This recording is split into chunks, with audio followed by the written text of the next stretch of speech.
Hello everyone, welcome to our channel knowledge of philosophy. আজকে আমরা আলোচনা করব সাধারণ জ্ঞান আর দর্শনের মধ্যে কি পার্থক্য আছে আর কি মিল আছে। এছাড়া এই সঙ্গে আমরা বিজ্ঞান আর দর্শনের মধ্যে কি মিল আছে, কি পার্থক্য আছে সেটি আলোচনা করব। তো আমরা সাধারণত একটা জিনিস জানি, সাধারণ জ্ঞানটা যদি না থাকে তাহলে কিন্তু আমাদের দর্শন বা দর্শনের জ্ঞানটাও সম্ভব নয়।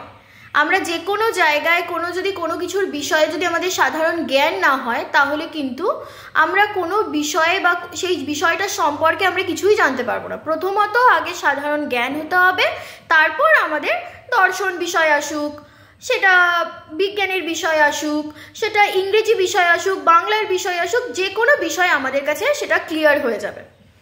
এবং এছাড়াও আরেকটা জিনিস আমরা দেখতে পারবো যে বিজ্ঞান আর দর্শন, এই বিজ্ঞান আর দর্শনের মধ্যে একটা জিনিস কি, বিজ্ঞান ছাড়া দর্শন যেমন চলে না, দর্শন ছাড়াও কিন্তু বিজ্ঞান চলে না। দর্শনে বিজ্ঞানের ভূমিকা অনেকখানি, কারণ বৈজ্ঞানিক দিক দর্শনে আছে। আমরা যদি কোনো কিছু চিন্তা করি, সেই চিন্তার মাধ্যমেও কিছু প্রকাশ করতে চাইছি, কেন প্রকাশ করতে চাইছি, কি কারণে প্রকাশ করতে চাইছি, নিশ্চয়ই তার একটা সাইকোলজিক্যাল ব্যাপার আছে, সেখানে একটা মনোবিদ্যা বলেও ব্যাপার আছে। আমরা যে চিন্তা ভাবনাটা করছি সেখানে আমাদের কি কাজ করছে, মনোবিদ্যা কাজ করছে। তাহলে সেইখানে আমরা কি বিজ্ঞানকে বাদ দিতে পারছি? না, পাচ্ছি না।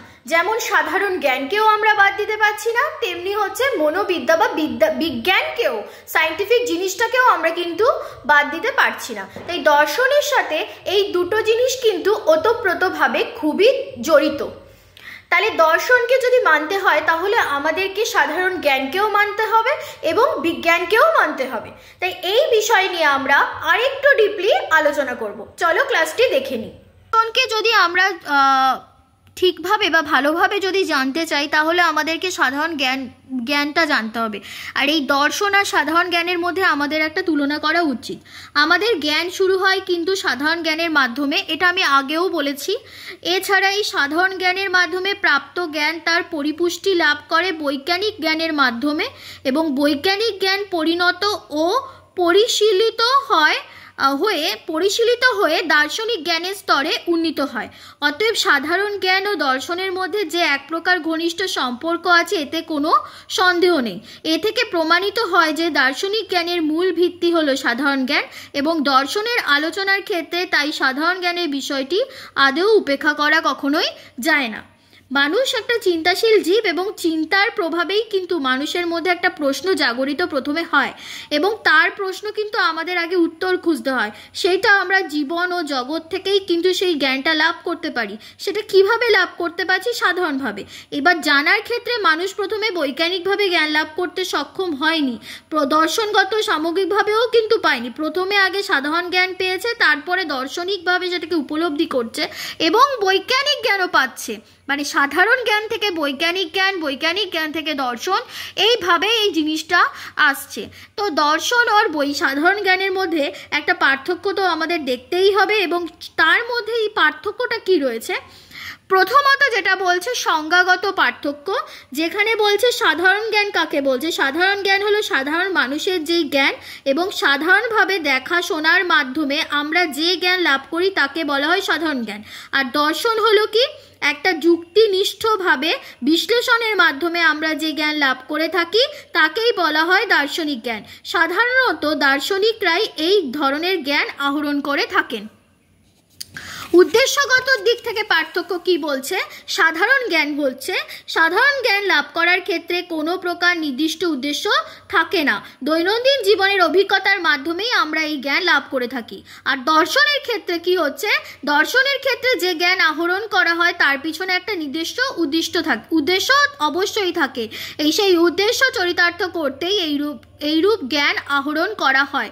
আর নিশ্চয়তা ও যুক্তিযুক্ততামূলক জ্ঞান, পার্থক্য মানে যুক্তিযুক্ততামূলক পার্থক্যটা কি? নিশ্চয়তা ও যুক্তিযুক্ততামূলক। সাধারণ জ্ঞানের ক্ষেত্রে হলো সাধারণ জ্ঞান হলো অনিশ্চিত, অসংলগ্ন এবং অযৌক্তিক, এর পিছনে কোনো যুক্তিযুক্ত কারণ থাকে না।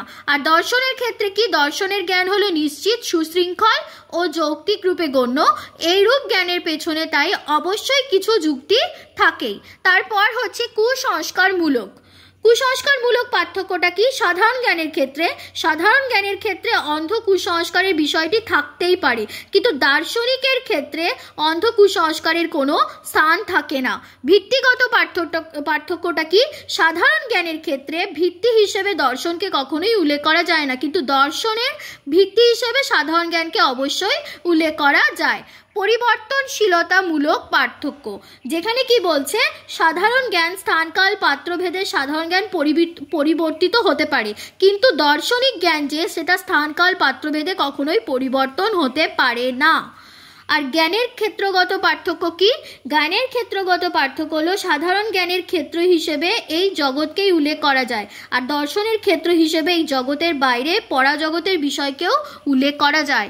এগুলো হলো মূল পার্থক্য দর্শন ও সাধারণ জ্ঞানের মধ্যে পার্থক্য। বিজ্ঞান আর দর্শনের মধ্যে একটা সম্পর্ক তো আছে, আমরা জানি। দর্শনের প্রকৃত স্বরূপটিকে জানতে গেলে দর্শনের সঙ্গে বিজ্ঞানের প্রকৃত সম্পর্ক কি তা কিন্তু আমাদের জানতে হবে। দর্শনের সংজ্ঞা প্রসঙ্গে দার্শনিক পলসন বলেছেন, দর্শন হলো সমস্ত প্রকার বৈজ্ঞানিক জ্ঞানের সমষ্টি। আর এছাড়া কোতো বলেছেন, দর্শন হলো বিজ্ঞান সমূহের বিজ্ঞান। দর্শন সম্পর্কিত এই দুটি সংজ্ঞার পরিপ্রেক্ষিতে উল্লেখ করা যায় যে দর্শনের সঙ্গে বিজ্ঞানের একটা ঘনিষ্ঠ সম্পর্ক বিদ্যমান। এই দর্শনের মূল ভিত্তি হলো বিজ্ঞান, কারণ আমরা আমাদের সাধারণ অভিজ্ঞতায় যে ধরনের জ্ঞান লাভ করি তাকে সাধারণ জ্ঞান বলে, যেটা কমন সেন্স। এরূপ সাধারণ জ্ঞানকে পরিমার্জন ও পরিবর্ধন করে বৈজ্ঞানিক দৃষ্টিভঙ্গির মাধ্যমে যে জ্ঞান লাভ করছি সেটা হলো বৈজ্ঞানিক জ্ঞান। বিশেষভাবে পাওয়া যায় যে জ্ঞান তাই হলো বিজ্ঞান। আর এই বৈজ্ঞানিক জ্ঞান আরও সুষ্ঠু ও যথাযথভাবে বিশ্লেষিত হয়ে জীবন ও জগৎ সম্পর্কে একটা সামগ্রিকভাবে প্রযুক্ত হয়, তখন তাকে আমরা বলছি দার্শনিক জ্ঞান। সুতরাং দেখা যায় যে বৈজ্ঞানিক জ্ঞান যেমন সাধারণ জ্ঞানের ওপর নির্ভরশীল, তেমনি দার্শনিক জ্ঞান বৈজ্ঞানিক জ্ঞানের ওপর নির্ভরশীল। আরও সহজ করে এটাই বলতে পারি যে বিজ্ঞানই হলো দর্শনের মূল ভিত্তি। এই মূল ভিত্তি এটা যেমন একটার সাথে মিলও আছে, তেমনি অমিলও আমরা দেখতে পারবো কিছু কিছু ক্ষেত্রে। যেমন হচ্ছে বিজ্ঞান ও দর্শনের মধ্যে পার্থক্য, প্রথমটা হলো জ্ঞানের পরিধিগত পার্থক্য। বিজ্ঞান কি? বিজ্ঞানের মাধ্যমে আমরা প্রকৃতির এক একটি বিষয়ে বিভাগ সম্পর্কে জ্ঞান লাভ করি। এই বিশেষ বিভাগের জ্ঞান তাদের নির্দিষ্ট সীমানায় আবদ্ধ থাকে। বিজ্ঞানের কোনো শাখা আর বিভাগ ছাড়িয়ে অপর কোনো বিভাগ সম্পর্কে অনধিকার চর্চা করে না। সুতরাং বলা যায় যে বিজ্ঞানের জ্ঞান হলো জীবন ও জগৎ সম্পর্কে এক খণ্ডিত জ্ঞান, একে বিশেষ জ্ঞান বলে অভিহিত করা হয়। আর দর্শন কি বলছে? দর্শনের জ্ঞান হলো জীবন ও জগৎ সম্পর্কে এক অখণ্ড তথা সামগ্রিক জ্ঞান। বিশেষ বৈজ্ঞানিক পরীক্ষার মাধ্যমে প্রাপ্ত জ্ঞান সমূহকে এক সূত্রে গেঁথে নিয়ে জীবন ও জগৎ সম্পর্কে অখণ্ড জ্ঞান লাভের চেষ্টা করে দর্শন। সুতরাং দর্শনকে সামগ্রিক জ্ঞান বলে অভিহিত করা যায়। এবং আলোচনার বিষয়বস্তুগত দিক থেকে বিজ্ঞান কি? বিজ্ঞান বস্তুর অবভাস নিয়ে আলোচনা করে, আর দর্শন প্রকৃত বস্তু সত্তা নিয়ে আলোচনা করে। আর আলোচনার ক্ষেত্রগত দিক থেকে পার্থক্য হচ্ছে বিজ্ঞানের আলোচনা অভিজ্ঞতা লব্ধ জগতেই সীমাবদ্ধ, সে কারণেই বলা হয় বিজ্ঞানের আলোচনার ক্ষেত্রটি সীমিত। আর দর্শনের আলোচনা এই অভিজ্ঞতা লব্ধ জগতের সীমানা অতিক্রম করে অতীন্দ্রিয় জগতে প্রবেশ করে, তাই বলা হয় দর্শনের আলোচনার ক্ষেত্রটি অত্যন্ত ব্যাপক। পদ্ধতিগত পার্থক্য কি হচ্ছে? বিজ্ঞানের ক্ষেত্রে পরীক্ষা ও পর্যবেক্ষণের মাধ্যমে সিদ্ধান্তে পৌঁছতে হয়। বিজ্ঞানের এই পদ্ধতিকে তাই প্রমাণ পদ্ধতি বলা হয়। এবং 2 নম্বর আরেকটা জিনিস বলা হচ্ছে কি, বিজ্ঞান তার চর্চাকে যান্ত্রিকভাবে এগিয়ে নিয়ে যায় বলে এটাকে যান্ত্রিক পদ্ধতিও বলা হয়। আর দর্শনের ক্ষেত্রে, দর্শন চর্চার ক্ষেত্রে অনুভব ও উপলব্ধির মাধ্যমে একটা বড় ভূমিকা রয়েছে, তাই একে বলা হয় উপলব্ধিগত পদ্ধতি এবং দর্শন চর্চা ও বিজ্ঞান চর্চার মতো কোনো যান্ত্রিক পদ্ধতির ওপর কিন্তু নির্ভর করে না, তার মৌল উদ্দেশ্য সাধনেই ব্রতী হয়। দর্শনের পদ্ধতিকে তাই উদ্দেশ্যমূলক পদ্ধতি বলা হয়। একদিকে যদি দেখতে যাই এই পদ্ধতিগত পার্থক্যের ক্ষেত্রে, বিজ্ঞান যান্ত্রিকভাবে ব্যাখ্যার মাধ্যমে বিজ্ঞান জগতের একটি নির্দিষ্ট ক্ষেত্রে সত্যকে প্রতিষ্ঠা করে। এই রকম পদ্ধতির মাধ্যমে বিজ্ঞান সুনিয়ন্ত্রিত ও সুশৃঙ্খল জ্ঞান লাভে সমর্থ হয়। আর দর্শন কি হচ্ছে, এই পদ্ধতি অবলম্বন করেই দর্শন অতীতের অভিজ্ঞতার সাহায্যে বর্তমানকে এবং বর্তমানের অভিজ্ঞতার সাহায্যে ভবিষ্যৎকে ব্যাখ্যা করতে সক্ষম হচ্ছে। এটাই হলো পদ্ধতিগত দিক থেকে। এবার হলো পূর্ব নির্ধারিত বিষয়ের ওপর নির্ভরশীলতামূলক পার্থক্য। বিজ্ঞানের ক্ষেত্রে কি বিজ্ঞান তার নির্দিষ্ট বিষয়ের আলোচনার জন্য কতগুলি স্বতঃসিদ্ধ নিয়মকে বিনা বিচারে মেনে নিয়েছে। উদাহরণস্বরূপ উল্লেখ যদি করতে যাই তাহলে বলা হয় যে প্রাকৃতিক একরূপতা নীতি, দেশকাল ও কার্যকরণ নিয়ম প্রভৃতি হলো বিজ্ঞান স্বীকৃত স্বতঃসিদ্ধ নিয়ম। এগুলি ছাড়া বিজ্ঞান এক পাও এগোতে পারে না। প্রমাণ ছাড়াই বিজ্ঞান এগুলিকে স্বীকার করে নিয়েছে। আর দর্শনের ক্ষেত্রে কি, দর্শন কোনো পূর্ব নির্ধারিত বিষয় বা স্বতঃসিদ্ধ নিয়ম নেই। দর্শন কোনো নিয়মকেই বিনা বিচারে গ্রহণ করে না।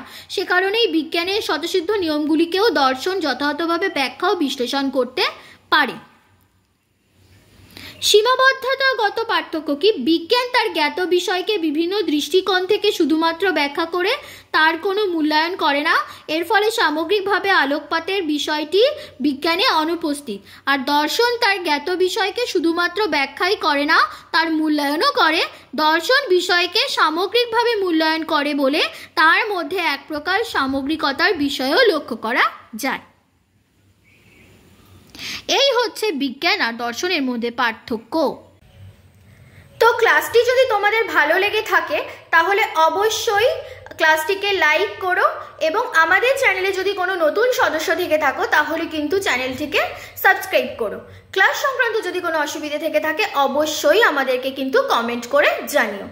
আমাদের নলেজ অফ ফিলোসফির একটা ফেসবুক পেজ আছে, যারা ফেসবুকে আছো তারা কিন্তু সেই পেজে ফলো করে রাখতে পারো। ক্লাস যখনই আমাদের চ্যানেলে আপলোড হয়ে যায় নলেজ অফ ফিলোসফির ইউটিউব চ্যানেলে, সেই সঙ্গে সঙ্গে আমরা চেষ্টা করি ফেসবুকেও সেটাকে আপলোড করে রাখার। কারো যদি মনে হয় তারা ফেসবুক থেকেও সেই ক্লাসগুলো করতে পারো। তো আজকের ক্লাসটা এইটুকুনি। Thank you so much.